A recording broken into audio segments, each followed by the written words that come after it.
Olá, que alegria estar aqui hoje junto de você, né? Profissional ou futuro profissional em saúde que está se comprometendo a cuidar, a se especializar de mães e bebês ali no início da formação do vínculo deles, no momento gestacional, puerperal, né? Antes de eu me apresentar, eu já quero deixar com você uma pergunta para você ir refletindo, que isso pode nortear essa nossa troca aqui hoje, tá? Imagina só que você passou a vida sonhando com uma gestação prometida. O que é uma gestação prometida? Aquilo que a televisão diz pra gente que é gestação, aquilo que as pessoas falam na rua, ai, gestar é maravilhoso, é tão gostoso, né? Ai, a gente se sente completa.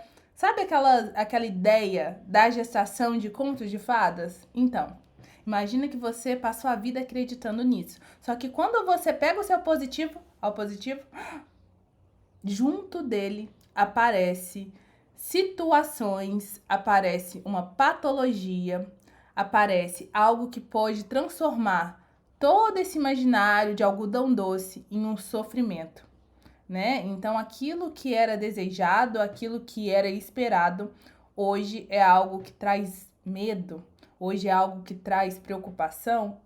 O que será que isso iria te trazer? Pensa nisso. Então, quem é você nesse lugar? Quem é você e o que você sente ao se deparar com isso? Por que eu quero que você reflita sobre isso?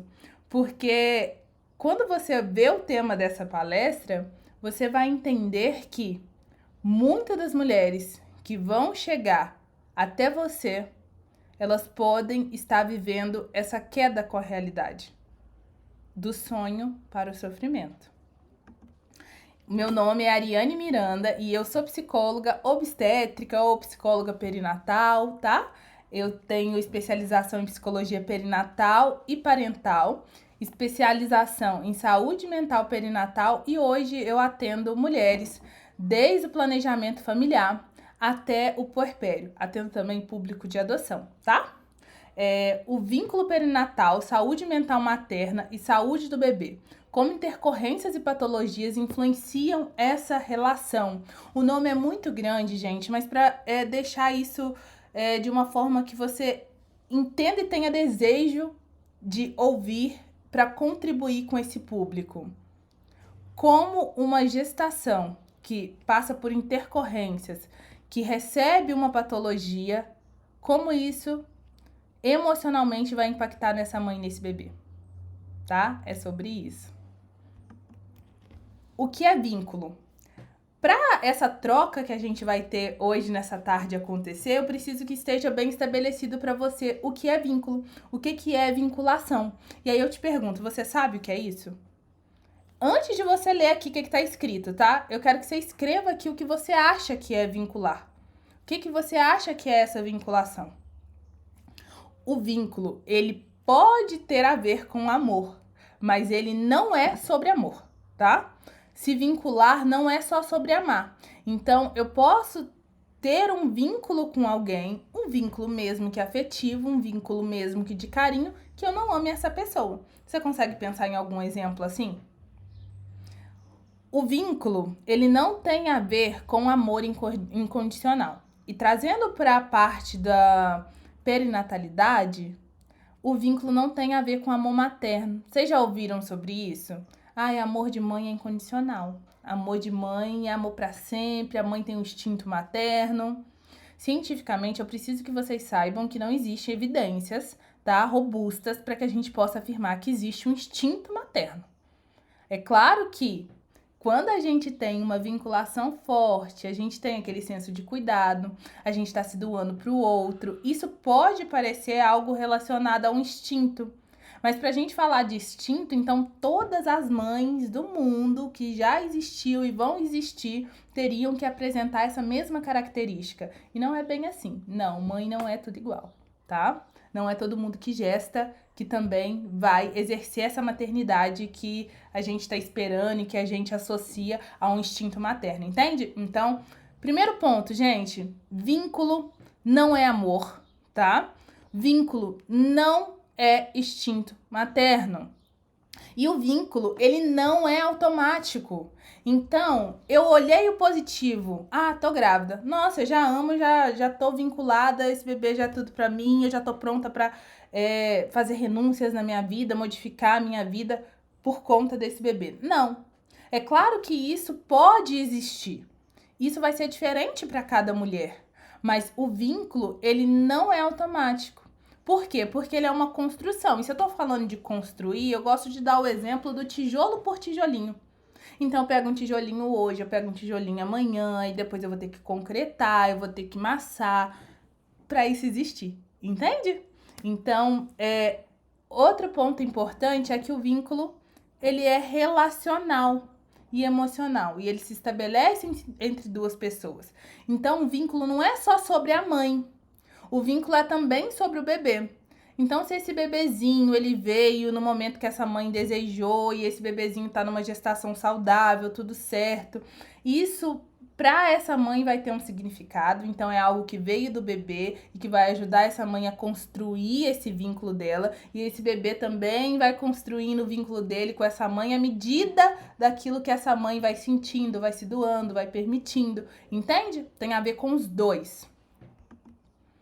E os componentes do vínculo, para ficar bem escancarado, para a gente não esquecer, é o imaginário, emocional, comportamental e relacional. Relacional, eu tô escondendo ele aqui com a imagem, se eu não me engano, né?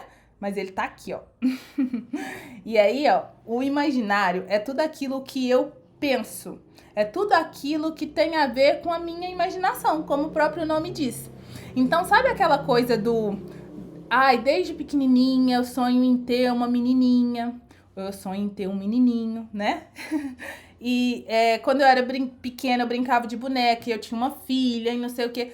Tudo isso, percebe que esse imaginário, ele pode ser construído até mesmo antes dessa gestação? Muito antes da criação do vínculo, já existe um aspecto que na nossa vida a gente já tem, a gente já traz ele conosco no momento do gestar, tá?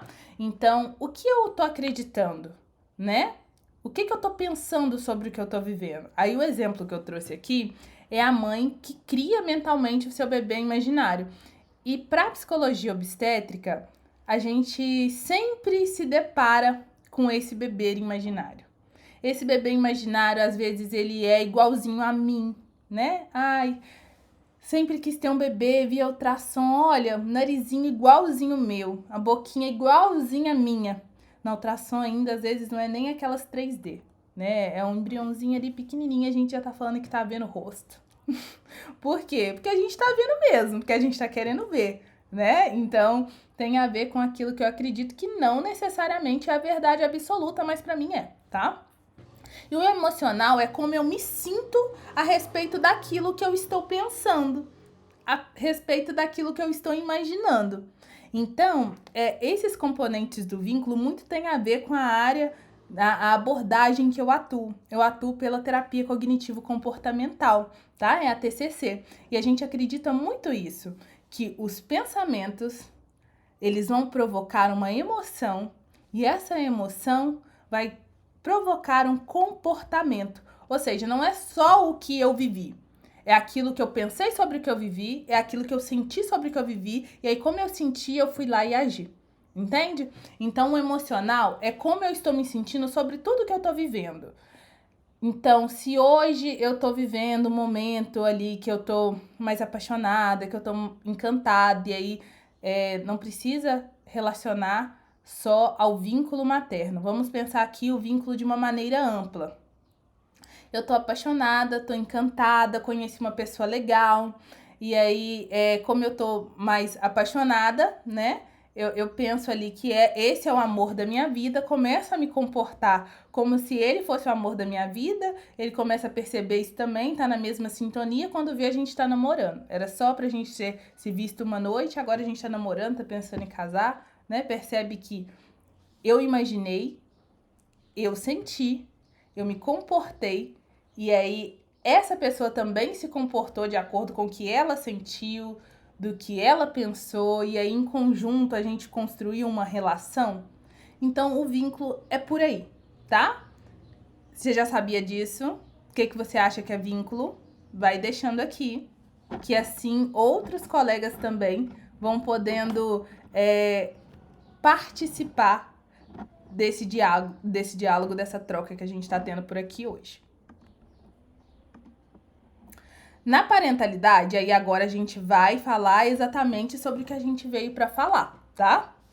É preciso que a gente entenda que o vínculo e o apego são diferentes. Eles sim se relacionam, mas eles não são a mesma coisa.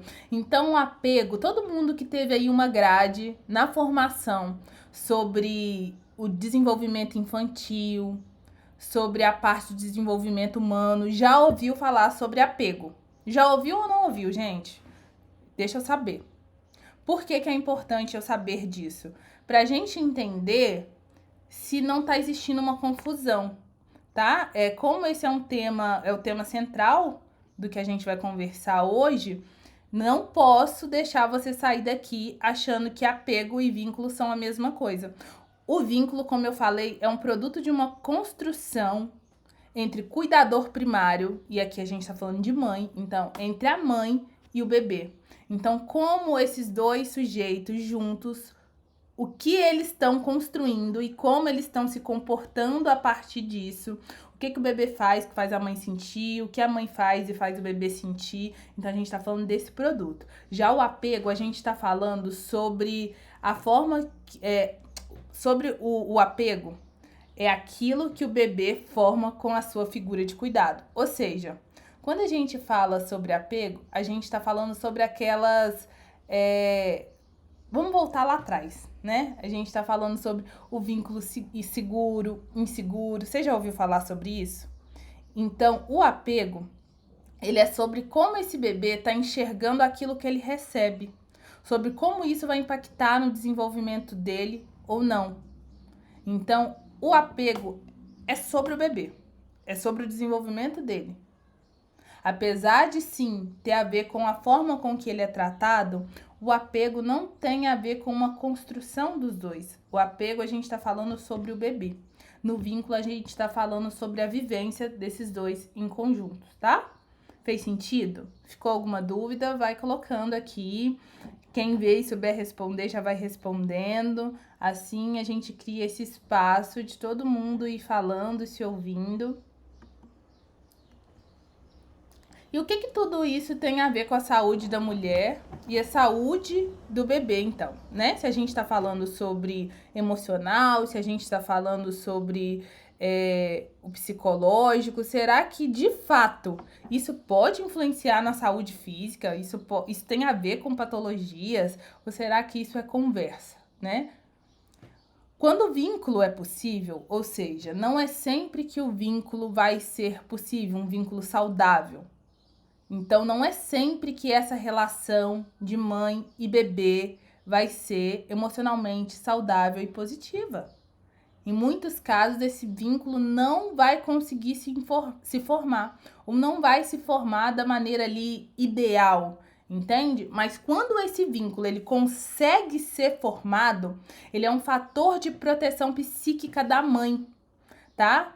Ele pode dar sentido a toda a experiência e pode, inclusive, gente, ajudar a reduzir sintomas de estresse, ansiedade. Então, na clínica, eu escuto muito, assim, de pacientes puérperas que não eram minhas pacientes antes e vieram me procurar no pós-parto ali falar, por exemplo, não, eu sempre lidei com depressão, mas no período ali gestacional eu me sentia tão bem, sabe? Era como se eu não tivesse mais depressão nenhuma e eu tinha depressão desde a adolescência. Mas agora que eu tive esse bebê, parece que tudo voltou. Parece que esses sintomas, né, estão ali mais eminentes. Por quê? Porque não é que essa depressão sumiu, mas ela estava tão bem em outros aspectos, ela estava ali de uma forma psíquica tão gostosa ali naquele período emocional dela, que de alguma forma, junto com os hormônios e aí também medicação, que eu espero que ela tenha tomado, né? Junto com isso, esses sintomas se reduziram, amenizaram. Mas no pós-parto a gente tem uma queda hormonal, a gente tem um bebê chorando, a gente tem uma demanda, a gente tem uma mãe com privação de sono e aí esses sintomas voltam a aparecer com mais intensidade. Não que eles não estivessem ali, eles estavam ali em intensidade diferente, tá? Existe a liberação de ocitocina e de dopamina muito presente quando a gente está encantada, apaixonada, feliz, satisfeita, né? Se eu tô feliz, satisfeita, emocionada com a minha gestação, esse vínculo tá ali com um terreno fértil para ele se criar e ele vai ajudar a produzir ainda mais ocitocina e dopamina. Então, é relacional. Guarde essa palavra. Mas, gente, existem intercorrências clínicas na gestação.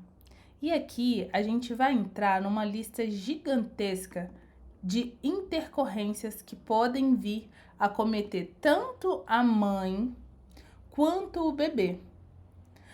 Essas intercorrências, elas podem comprometer a construção desse vínculo. Porque lembra que eu falei? Se eu tô num momento maravilhoso, se a gestação que me foi prometida, aquela gestação de novela, de conto de fada, eu conseguir ter ela, consequentemente, esse vínculo tem terreno fértil para ser desenvolvido.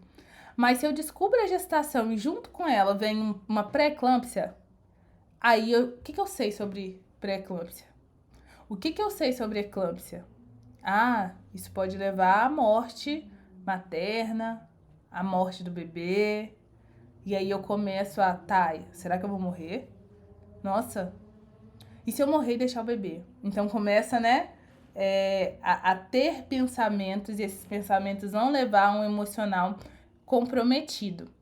Eu trouxe essa lista bem grandinha, com várias intercorrências, porque, na verdade, a gente, enquanto profissional que vai atender mães, independente se eu vou atender como psicóloga, como educadora física, como fisioterapeuta, como enfermeira, médica, né? Médica, obviamente, mas independente da área da saúde que eu vou atuar com gestantes, puérperas e mães, eu preciso estar por dentro, nem que seja de uma forma muito simplista, só por cima, mas eu preciso saber da existência disso aqui, tá?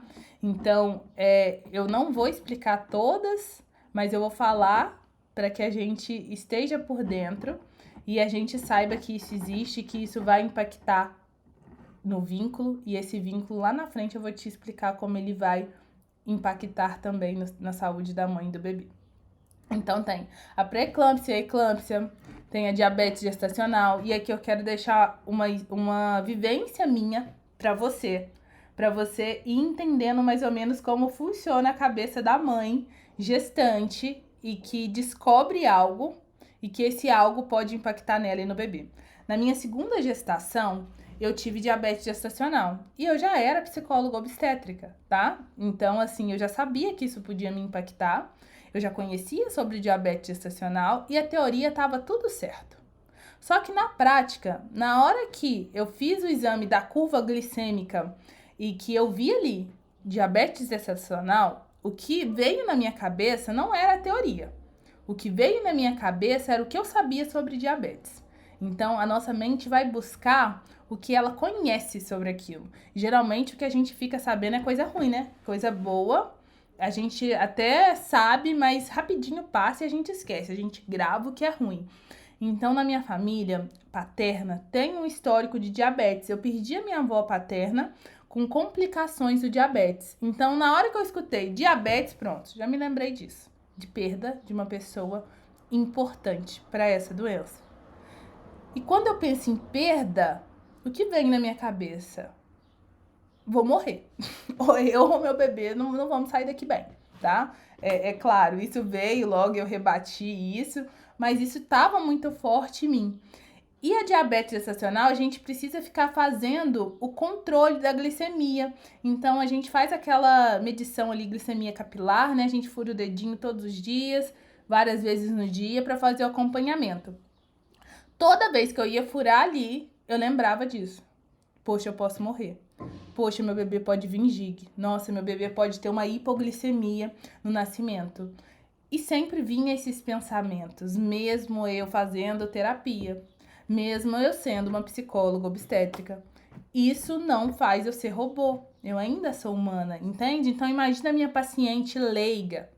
Imagina a minha paciente que não tem suporte emocional e ela descobre uma diabetes gestacional e chega aí no seu estúdio de Pilates, fisioterapeuta, né? E aí a gente não pode ignorar que às vezes é só com a gente que essa paciente vai se abrir. E a gente precisa entender que isso é muito mais do que, ah, não, menina, isso é tranquilo.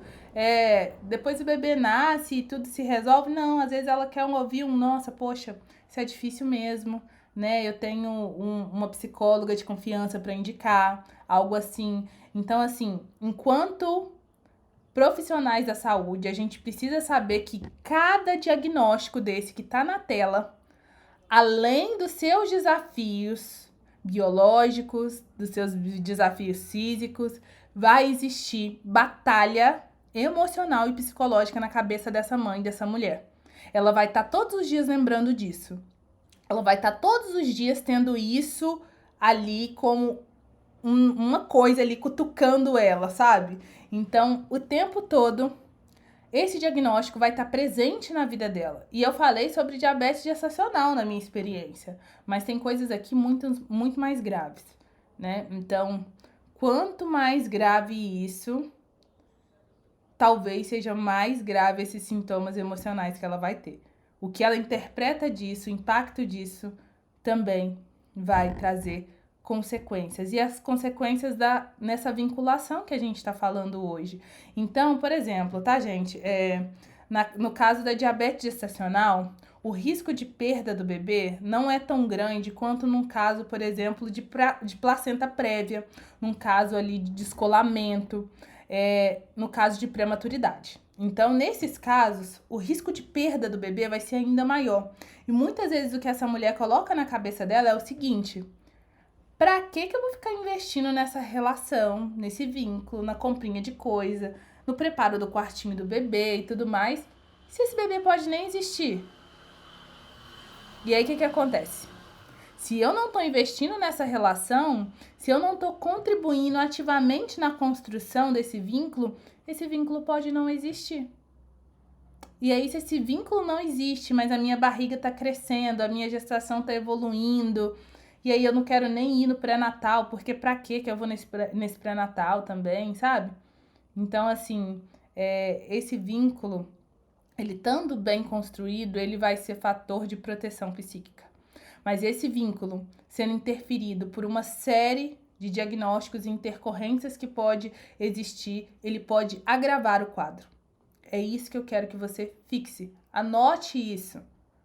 Independente da intercorrência clínica no estado gestacional puerperal, além das consequências dessa doença, desse acometimento em saúde, essa mulher pode desenvolver um quadro deprimido. Fatores emocionais que podem se agravar. Então, é nosso papel ter esse olhar atento. A paciente que antes vinha feliz, empolgada, não tá vindo tanto, vem uma vez, falta duas, remarca. Como que tá a cabeça dela? Não é papel do fisioterapeuta, do enfermeiro, do educador físico ser psicólogo, tá? Nem psiquiatra. Mas se talvez eu sou à frente, o único profissional da saúde que essa mulher pode contar, cabe a mim ter esse olhar atento de como eu posso ajudar essa mulher. Será que eu posso falar com o parceiro dela, com a mãe dela, posso encaminhar ela para um serviço de saúde? Porque talvez ela precise.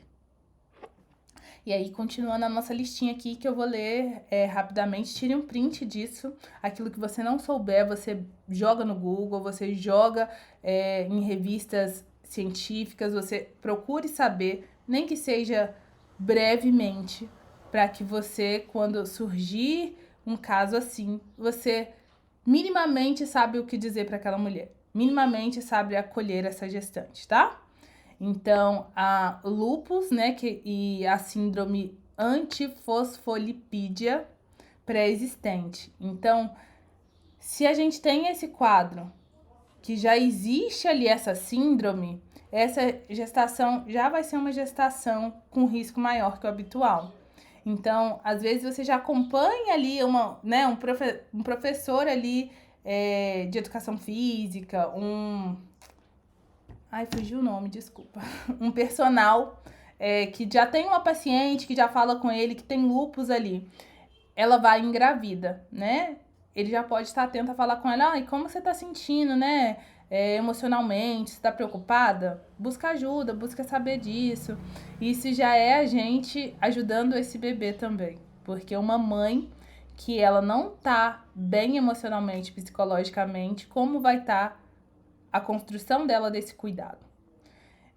Gravidez gemelar é uma gravidez, né, que como não é um bebezinho só, essa gestação pode sim ser de alto risco, a gente precisa estar atento ao que essa mãe está entendendo sobre estar ou não numa gestação de alto risco, o que, que ela sente sobre ter descoberto que não é um bebê, é dois.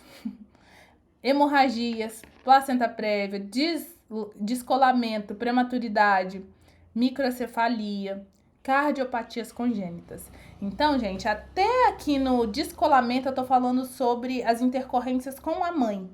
Daqui para baixo eu já tô falando sobre as intercorrências, sobre as síndromes com o bebê, as patologias que vai atingir o bebê. Então, a prematuridade a gente precisa entender de quantas semanas, né? Um bebê de 28 semanas e um de 34 semanas, eles estão em estágios diferentes de prematuridade. Um tem mais chance de sobrevivência que o outro. Um tem mais chances de sobreviver e sobreviver sem nenhuma sequela do que o outro. Um tem uma mãe que vai conseguir ir na UTI NEL ali, e pegar no colo, utilizar o método canguru. Outras, de primeiro momento, talvez assim que nascer não conseguir nem ver o rostinho do bebê, tá? Microcefalia, cardiopatia congênita, anomalias do sistema nervoso central, malformações no sistema ósseo-molecular, defeitos no tubo neural, e aí a gente tá falando daquela anencefalia e a espinha bífida, tá? Defeitos da parede abdominal, e aí aqui eu quero dar um adendo, tá? Algumas dessas malformações aqui, elas são muito visíveis. Então, pensa no caso de gastroquise. A parede abdominal do bebê ali, os órgãos saem para fora, né? Tem ali aquela hérnia ali, que ela fica ali como se fosse transparente, e a gente vê todos os órgãozinhos do bebê. E a mãe descobre isso na gestação, ela descobre isso quando o bebê nasce, e às vezes ela não quer nem olhar para o bebê. E aí, imagina uma mãe que idealizou o bebezinho, viu o rosto, vai ser o rostinho igual o meu, vai ser o corpinho igual o meu, né? Parece com o pai, parece comigo. E na hora que esse bebê nasce, ela não consegue nem pegar. Ela tem medo de machucar, ela tem medo de atrapalhar esse bebê, e às vezes não é nem isso. Às vezes ela só tem uma repulsa, ela tem uma agonia. Ai, não quero ver. Nossa, é feio, né? É feio. Então vamos usar as palavras reais. Às vezes essa mãe vai olhar e vai achar feio. E ela não vai ter nem coragem de falar assim pra você, profissional de saúde. Eu não tô querendo amamentar porque é muito feio. Eu sei que eu posso amamentar, mas eu não quero amamentar porque aí tem que ficar encostando em mim. E eu não quero. Que culpa tem esse bebê? Que culpa tem essa mãe? Veja, a gente não tá falando sobre culpa, porque a gente não tá julgando. Nosso papel é estar acolhendo, né? É acolher sabendo que toda essa situação, ela é independente da vontade, e nós somos humanos e a gente não controla aquilo que a gente pensa e aquilo que a gente sente. A gente consegue tentar ali mudar, a gente consegue, de certo modo, planejar nossos comportamentos, mas quando surge algo assim, que além de ter complicações, que além de ter toda uma demanda de cuidado, além disso, tem uma demanda emocional que a gente não está acostumado a lidar, a gente está falando de uma família precisando de suporte. malformação craniofacial, que é aí fenda de palatina, fissura lábio-palental e craniocionostose. Gente, a fenda de palatina ali, a fissura lábio-palatal, ela também tem graus, tá? Essas coisas que eu tô falando eu não trouxe imagens, mas se vocês jogarem no Google, facilmente vocês vão achar. Essa fenda de palatina e fissura lábio-palatal, ela é bem comum, inclusive, né? Mais comum do que outras aqui que eu mencionei agora há pouco. Então, sabe aquele bebezinho que nasce, assim, com uma fenda palatina na boca? Às vezes o narizinho comprometido. Alguns aí vão ter, né, o palato mesmo ali, com uma má formação, não desenvolvido. Além disso, trazer complicações para o bebê, na anatomia do bebê, dependendo do grau ali, ele não consegue nem se alimentar direitinho, mas dependendo do grau, é mais estético, né? Mesmo nos casos que é mais uma questão estética, que depois esse bebê vai ali fazer uma cirurgia para fechar aquilo ali, que a mãe consegue amamentar normalmente, essa mãe, essa família pode não querer pegar esse bebê. Pode não conseguir desenvolver o vínculo com esse bebê. Ai, gente, que futilidade. Não, não é futilidade. Pensa que você veio uma gestação, antes mesmo da gestação, idealizando, sonhando, na gestação mesmo que você tenha recebido o diagnóstico, você não sabe exatamente como é, só que na hora que você pega no colo, você quer cuidar, você quer amar, você ama, você cuida, mas ainda fica aquilo ali, nossa, será que isso tem a ver comigo? Nossa, será que isso é culpa minha? Nossa, por que nasceu assim? Nossa, tadinho, será que ele tá sofrendo? Então são vários questionamentos, são vários pensamentos e tudo isso vai provocar emoções. Essas emoções que a sua paciente não consegue conter. E às vezes ela vai abrir para você falar algo ali que você pode julgar. Guarde esse julgamento com você. Não fale sobre isso com ela. Acolha, tá? Acolhimento não é só para psicólogo. Todos nós que estamos ali na saúde e a gente tem esse dever de cuidar do emocional, psicológico também, não receitando, não fazendo terapia, mas sim orientando, ouvindo e não julgando, tá? Síndrome genética, então, a trissomia 21, né? Essa vocês conhecem, que é a síndrome de Down, né? A trissomia 18, síndrome de Edwards. E a trissomia 13, que é a síndrome de Patau, é a síndrome de Turner. Na síndrome de Down, por exemplo, essa criança ela vai ter risco, sim, de desenvolver outras questões em saúde.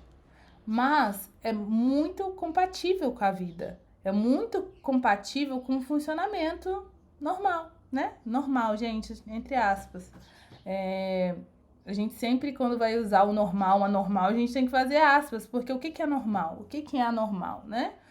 Então, outras síndromes não, né? Alguma dessas aqui não é compatível, a gente não sabe o tempo de vida, alguns médicos vão falar que vão sobreviver apenas, no máximo, 1 ano, né? Então, cada uma dessas intercorrências tem as suas especificidades, o seu grau de gravidade.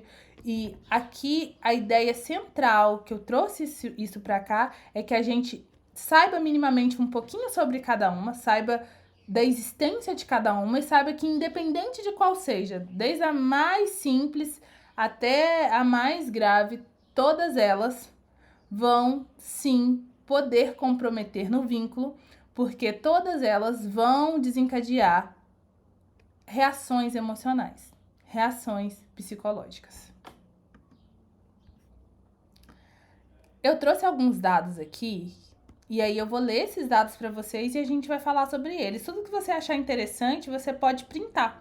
Mas também, se você quiser conversar comigo depois sobre esses dados, se você quiser que eu te mande, é só você me chamar, tá? No meu Instagram ou no meu e-mail, que eu vou deixar no final, e a gente continua trocando e conversando. Estudos demonstram que o diagnóstico de uma síndrome congênita pode gerar níveis elevados de estresse, ansiedade e depressão nos pais. A incerteza sobre o diagnóstico da criança e os desafios do cuidado prolongado são fatores que contribuem para o sofrimento emocional. Pais de crianças com malformações congênitas podem desenvolver dificuldades na vinculação afetiva inicial devido ao impacto de diagnóstico e hospitalizações. Então, o resumo geral desse slide aqui que eu trouxe, olha, gente, minha caneta estourou, mas vamos continuar, tá? Coisas que acontecem não atrapalham a gente continuar trocando. A ideia central disso aqui é nós sabermos que impactos na gestação, diagnósticos inesperados, mesmo que esperados, né? Que aparecem, eles vão influenciar diretamente na vida desses pais. E esses pais sendo influenciados, esse bebê também é influenciado. Então, se a gente está falando de um bebê que a gente achou que ia nascer, ia para casa e aí ia seguir o fluxo de desenvolvimento esperado, e aí esse bebê nasce e fica dias, meses internados, e a vida dessa família gira em torno disso, e esse diagnóstico gera incerteza se esse bebê vai viver ou não, se essa mãe vai poder viver ou não, se essa mãe vai ter que trocar alimentação, como é que vai ser a rotina dessa mãe, dessa família. Tudo isso são mudanças que, mesmo que minimamente esperadas, na prática, essa família nunca viveu. Essa mãe nunca viveu. E aí isso vai, sim, atrapalhar nessa vinculação afetiva inicial.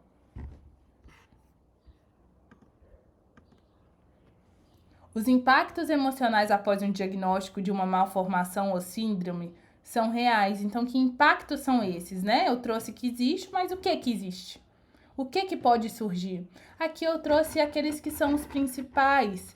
Mas, claro, cada mulher, cada família vai sentir isso de uma forma, em uma intensidade. Algumas vão sentir tudo, algumas vão sentir um ou outro, algumas vão sentir coisas que eu não coloquei aqui, tá? Então, medo, culpa, afastamento, que é o isolamento, vergonha, raiva, tristeza, angústia e o luto antecipatório. O que é legal a gente entender? Que muitas vezes essa mãe não vai chegar pra gente, vai sentar na cadeirinha ali da nossa sala e vai falar assim: nossa, tô morrendo de vergonha, porque eu descobri que ele vai nascer com lábio palatina, uma fenda ali palatina, e aí, nossa, o que as pessoas vão pensar? Eu acho tão feio. Ela não vai falar isso, né? Muitas vezes ela não vai falar isso, até pelo medo do julgamento.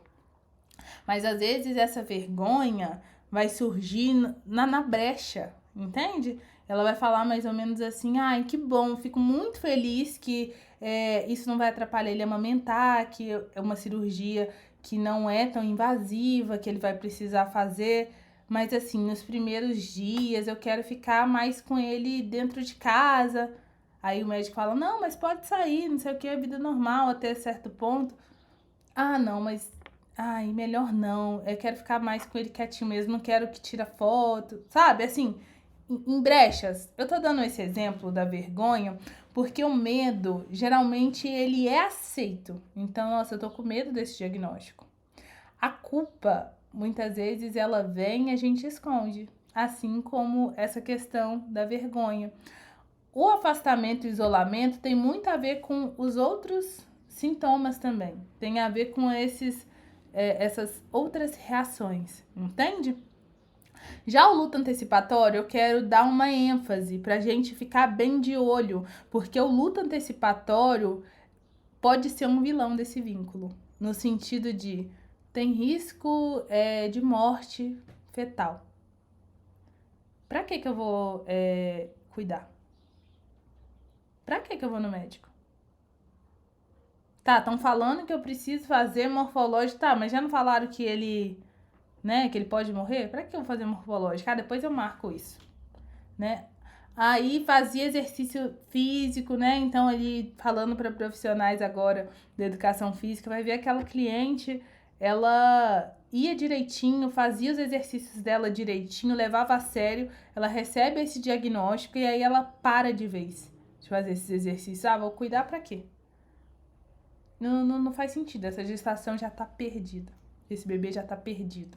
Então essa mulher acredita, né, que ela vai conseguir se preservar. Sabe aquilo do Ai, não quero nem criar expectativa, porque vai que eu me frustro.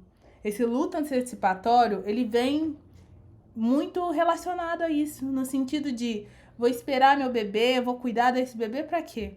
Poxa, eu já perdi, vou ficar criando ilusões, e aí eu vou me apegar e vou sofrer, então eu nem me apego.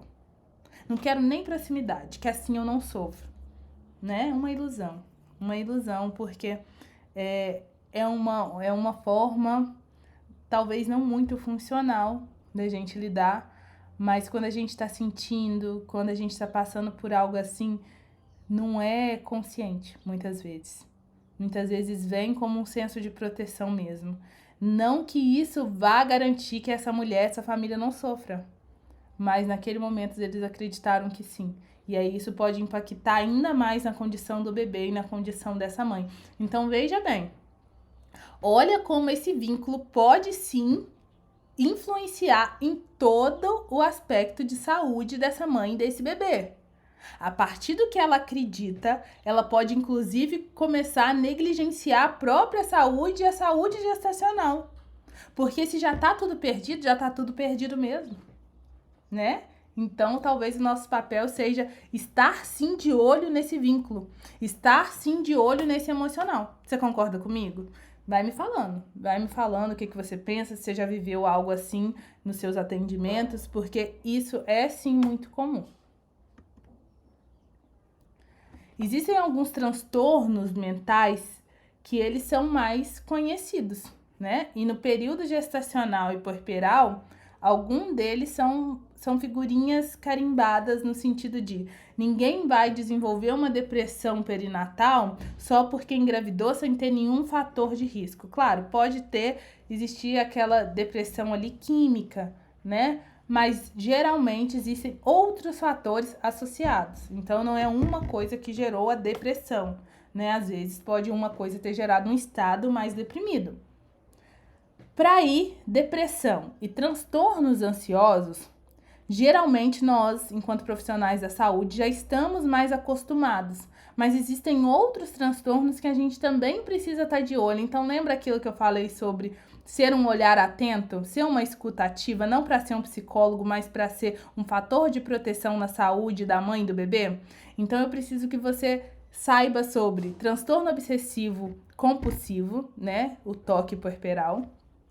A psicose puerperal, que essa é bem mais rara, mas ela tem um grau de agravamento.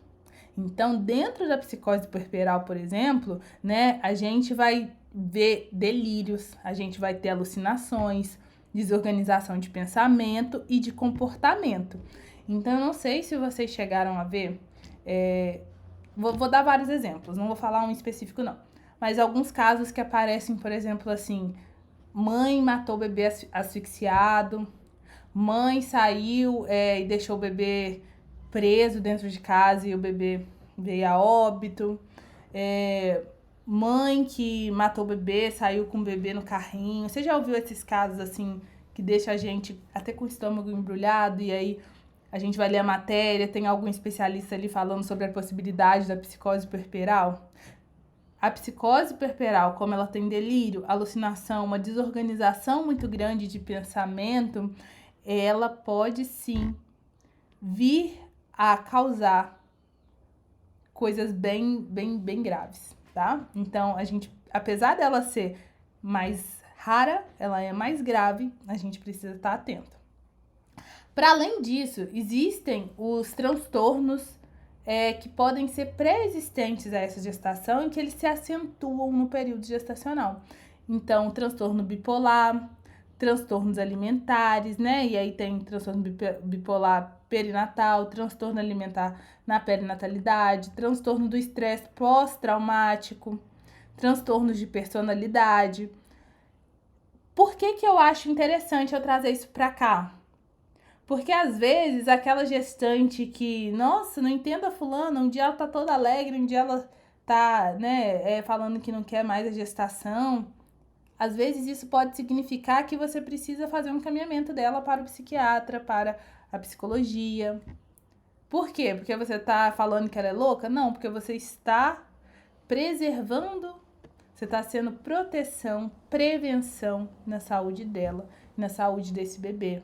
Então, não é todo mundo que está triste que tem depressão. Não é todo mundo que hoje está feliz e amanhã está irritado que tem bipolaridade. Não é todo mundo que está ali ansioso que vai estar dentro de um transtorno ansioso. Mas se existe essa possibilidade e você, como frente ali, como alguém que está no atendimento dessas pessoas, você pode sim estar em alerta para isso. Esses transtornos, esses acometimentos em saúde mental, eles vão trazer também impacto na vinculação, tá? E como o bebê sente tudo isso? Ele absorve o estresse materno, tá? Intrauterino, então a gente tem uma questão ali hormonal, né? Então essas emoções vão gerar esse impacto hormonal e isso o bebê vai sentir. Ele vai sentir também, por exemplo, a falta às vezes da mãe falando com ele, a gente sabe que o bebê já consegue escutar, né? E o bebê, quando ele nasce, ele pode apresentar os sinais de sofrimento. E aí pode ser uma irritabilidade, um sono irregular, né? É o bebê que não acorda para as mamadas, apatia. Isso acontece muito, gente, no caso da mãe com a questão da depressão. Esse bebê ser um bebê mais apático, esse bebê ser um bebê que não chora nem para comer, né? Que chora pouco. A saúde mental materna é a base para a mulher. É cuidado com o bebê e cuidado com a família. Então, quando a gente cuida da saúde mental, da saúde psicológica dessa mãe, a gente está cuidando desse bebê. Quando a gente cuida desse vínculo, a gente está cuidando desse bebê e dessa mãe, entende? Os transtornos mentais, eles são comuns no ciclo perinatal, apesar de antes as pessoas acreditavam que não, mas sim, tá? São comuns. Afeta a autonomia, atrapalha um vínculo, traz riscos e prejuízos para o emocional desse bebê. E a boa notícia é que existe tratamento, mas para essa mulher chegar no tratamento, muitas vezes ela precisa de um olhar de fora para sinalizar, para encaminhar. Talvez você seja esse olhar. A intervenção precoce, ela vai ajudar tanto mãe quanto bebê. Então ela é necessária. Quanto antes eu vi ali alguma coisa que tá fugindo do esperado, tá fugindo ali do que é uma gestação saudável, eu consegui contactar uma equipe especializada. Ter na minha equipe um psicólogo, um psiquiatra. Então, qual que é o seu papel como profissional da saúde diante de tudo isso que eu te falei? Acho que eu já fui dando os indícios, né? Existem ações práticas e protocolos básicos para que você saiba e que você possa ajudar essas mães, para que você possa ajudar esses bebês. Então, o EPDS, ele é um instrumento que nós, enquanto profissionais da saúde, não precisa ser só psicólogo, pode aplicar e pode rastrear se existe, por exemplo, um humor mais deprimido. E existindo, eu posso encaminhar. Eu posso ajudar nesse sofrimento. Então, ter ali uma ficha de encaminhamento com um olhar amplo, né, para além da ocorrência do que está acontecendo ali, com observação de comportamento e emocional dessa mulher, vai ajudar o profissional de saúde a entender o caso dela. Nos casos que vocês, por exemplo, trabalham dentro do ambiente hospitalar, com protocolos, né, de UTI, por exemplo, você conseguir orientar que esse casal, essa mãe, essa família que vai visitar esse bebê, que se aproxime, que cante pro bebê, que pegue esse bebê no colo. Existe, por exemplo, o método canguru, vocês já ouviram falar? Pesquisem sobre, você que é da enfermagem, principalmente, para garantir que, independente de como essa mãe tá, se for possível, que esse vínculo seja construído. Promover roda de conversa, né? Então, fazer registro multiprofissional com observação emocional no prontuário. Então, além de estar ali escrevendo no prontuário sobre alimentação, sobre a questão do diagnóstico que essa mulher teve, às vezes colocar uma observação ali. Hoje percebi que ela não comeu porque estava chorando muito. Percebo que toda vez que eu entro no quarto ela tá chorando. Percebo que ela está com muita raiva, ela tá descontando raiva na equipe. Às vezes essa pequena observação vai ajudar o psicólogo, vai ajudar o psiquiatra a entender o que ela tá sentindo. Então veja bem, você como cuidador no ambiente hospitalar que tem mais acesso a essa mãe, está com um olhar atento e conseguir transmitir isso para a equipe vai ajudar com que essa mulher seja diagnosticada. Sempre incluir um psicólogo especializado nesse cuidado de mães e gestantes é essencial.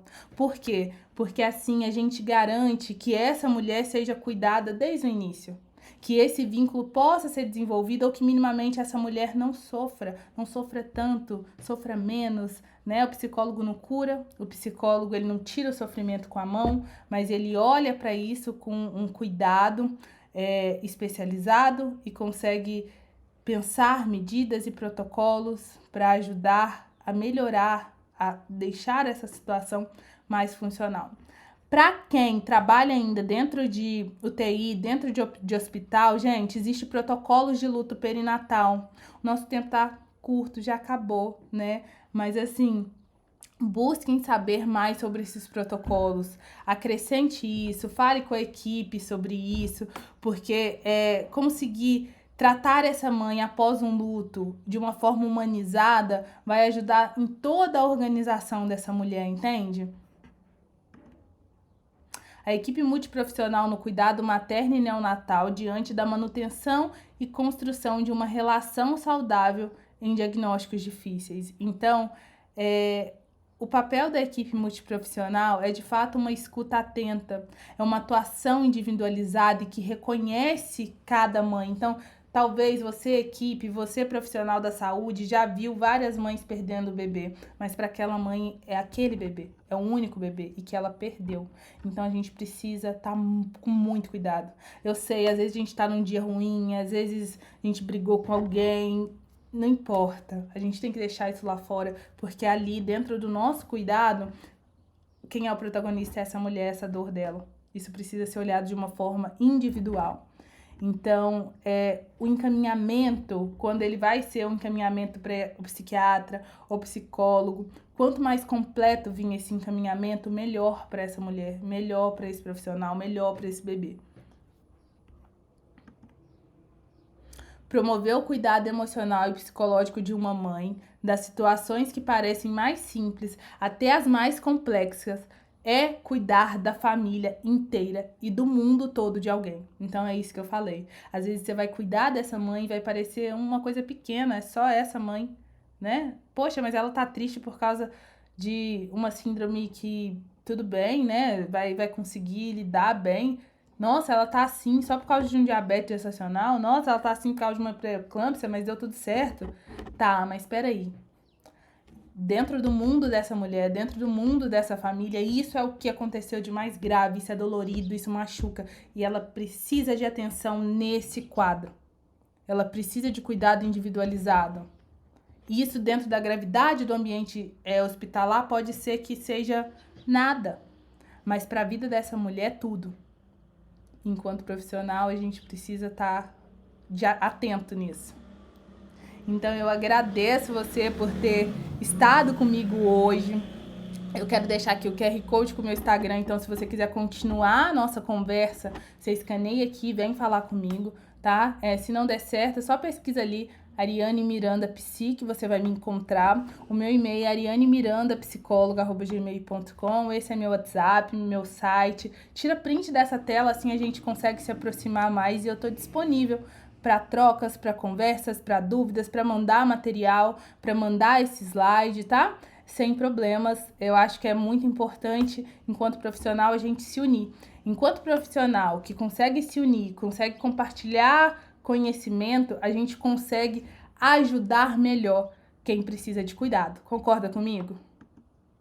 Essas são as minhas referências. Tira print de tudo, tá? Assim você consegue se aproximar, se aprofundar. Porque 50 minutinhos é muito pouquinho pra gente falar de tanta coisa igual a gente precisou falar aqui.